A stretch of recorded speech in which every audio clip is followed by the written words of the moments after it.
जब बॉडी का टेम्परेचर 100.4 से ज़्यादा हो जाता है, 101, 102, 103, यहाँ तक कि 104 तक हो जाता है, तो इस कंडीशन को फीवर कहते हैं। बॉडी का टेम्परेचर बढ़ना ही फीवर कहलाता है। फीवर कोई बीमारी नहीं है, लेकिन ये किसी दूसरी बीमारी की वजह से होने वाला एक सिम्टम होता है। अगर आपको फीवर आ रहा है तो आपको समझ जाना चाहिए कि आपकी बॉडी में किसी तरह का इन्फेक्शन हो रहा है, और ये इन्फेक्शन किसी भी तरह का हो सकता है। बैक्टीरियल इन्फेक्शन हो सकता है, पैरासाइटिक इन्फेक्शन हो सकता है, वायरल इन्फेक्शन हो सकता है।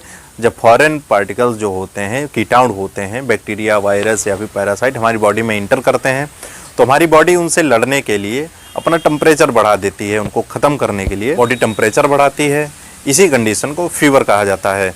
जब किसी को डेंगू हो जाता है, मलेरिया हो जाता है या फिर टाइफाइड फीवर हो जाता है, तो ये वायरल इन्फेक्शन और बैक्टीरियल इन्फेक्शन होते हैं, इसीलिए लोगों में फीवर आने लगता है। फीवर बहुत सारे लोगों में ठंड लगकर भी आता है, जिसको फीवर विद चिल्स बोलते हैं, या फिर बिना ठंड लगकर भी बुखार आने लगता है। कई सारे ऐसे पेशेंट्स होते हैं जो क्लिनिक पे आते हैं, उनको पहले ठंड लगती है, काफ़ी तेज़ ठंड लगती है, शिवरिंग होती है, उसके बाद धीरे धीरे बुखार बढ़ना स्टार्ट होता है।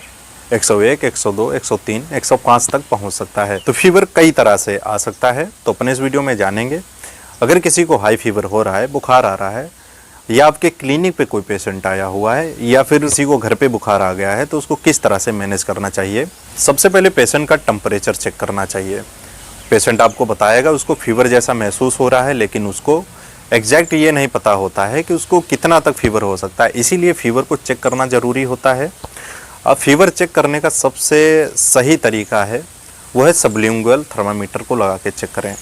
जीभ को ऊपर उठाकर उसके नीचे थर्मामीटर रखें और पेशेंट से कहिए मुंह बंद करके थोड़ी देर बैठ जाए। उसका टेम्परेचर धीरे धीरे बढ़ेगा, आप देखिएगा उसमें 102, 103 अगर इतना आता है तो आप समझ जाइए पेशेंट को फीवर आया है, जिसकी वजह से प्रॉब्लम होने लगी है। अगर हाई फीवर है और पेशेंट चल फिर सकता है और कुछ खा पी सकता है, तो उसको चुपचाप सीधे लिटा देना चाहिए और पैरासीटामोल की गोली दे सकते हैं। अगर ओरल मेडिसिन नहीं ले सकता है तो पैरासीटामोल का इन्फ्यूजन डॉक्टर के द्वारा लगाया जाता है, या फिर इंजेक्शन आता है उसको IM लगाया जाता है, जिससे कि पेशेंट का फीवर धीरे धीरे कम होने लगता है। और साथ में कोल्ड स्पॉन्जिंग जरूर करनी चाहिए, 25 से 30 मिनट तक करनी चाहिए, उसके बाद धीरे धीरे फीवर कम होने लगता है। अगर बच्चों में फीवर तेज़ बढ़ने लगता है, हाई फीवर हो जाता है, तो उनको दौरे या फिर झटके आने की समस्या हो सकती है, जिसको फेब्राइल सीजर्स कहते हैं। तो बच्चों में काफ़ी सावधानी रखनी चाहिए। जिनकी एज 6 साल से कम है तो काफ़ी सावधानी रखनी चाहिए ऐसे बच्चों में। अगर आपके घर पे कोई बच्चा है या फिर क्लिनिक पे कोई आपके बच्चा आया हुआ है, उसको तेज़ बुखार है, तो इस कंडीशन में उसका फीवर इमीडिएटली कम करना चाहिए, जल्दी कम करने की कोशिश करनी चाहिए। कोल्ड स्पॉन्जिंग करें, चुपचाप सीधे लिटा दें।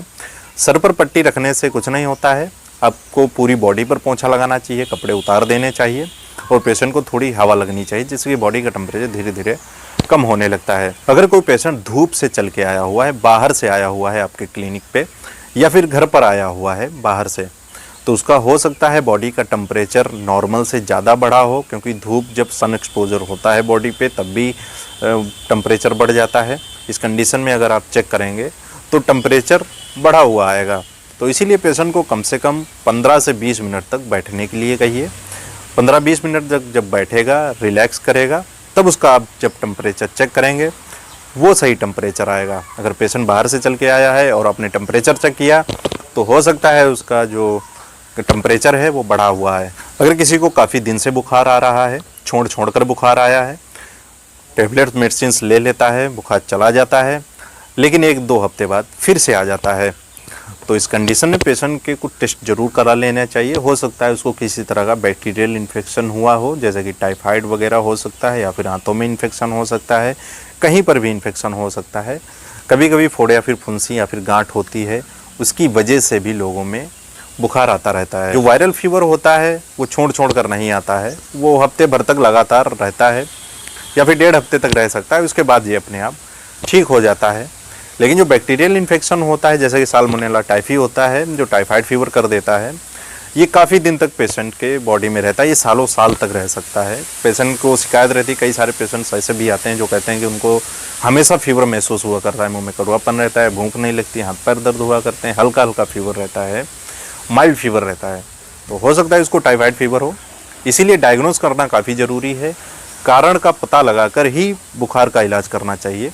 बुखार की आप दवा दे देते हैं, पैरासीटामोल दे सकते हैं, तो ये ट्रीटमेंट नहीं होता है। बुखार तो चला जाएगा, लेकिन जो कारण है उसको ठीक करना जरूरी होता है, वो फिर से बुखार कंटिन्यू आने लगेगा। अगर पेशेंट को खांसी आ रही है, चेस्ट में प्रॉब्लम है, तो हो सकता है उसको ट्यूबरकुलोसिस हो। आप हिस्ट्री पूछ सकते हैं कितने दिन से, अगर ज़्यादा दिन से प्रॉब्लम है तो ये प्रॉब्लम ट्यूबरकुलोसिस की हो सकती है। चेस्ट एक्सरे करा सकते हैं, स्पुटम की जांच करा सकते हैं। अगर पेशेंट पेट संबंधित प्रॉब्लम बताता है, जैसे कि इंडाइजेशन की प्रॉब्लम है, डायरियल कंडीशन, पेट में दर्द होता है, नाउजिया एंड वोमिटिंग जैसी कंडीशन लगती है, एसिडिटी है, पेट में जलन होती है, अगर पेट संबंधी समस्याएं बता रहा है तो हो सकता है उसको टाइफाइड फीवर हो गया हो, क्योंकि ये आंतों का बुखार होता है, ये पेट में ही इन्फेक्शन पहले फैलाता है। तो आप टेस्ट करा सकते हैं, विडाल टेस्ट करा सकते हैं, या फिर IgM IgG करा सकते हैं, जिससे कि कंफर्म हो जाता है कि पेशेंट को टाइफाइड फीवर तो नहीं हुआ है। तो कई सारी चीज़ें होती हैं, पेशेंट की पता करना काफ़ी ज़रूरी होता है, उसके बाद ही इसका ट्रीटमेंट करना चाहिए। तो दोस्तों आज के लिए इतना ही, मिलते हैं नेक्स्ट वीडियो पे। अगर आपको ये वीडियो पसंद आया हो तो इसको लाइक करें, शेयर करें, और चैनल पर नए सब्सक्राइब जरूर कर लें और बेल आइकन को भी प्रेस कर लें, जिससे इन्फॉर्मेटिव वीडियोज़ आपको हमेशा मिलते रहेंगे।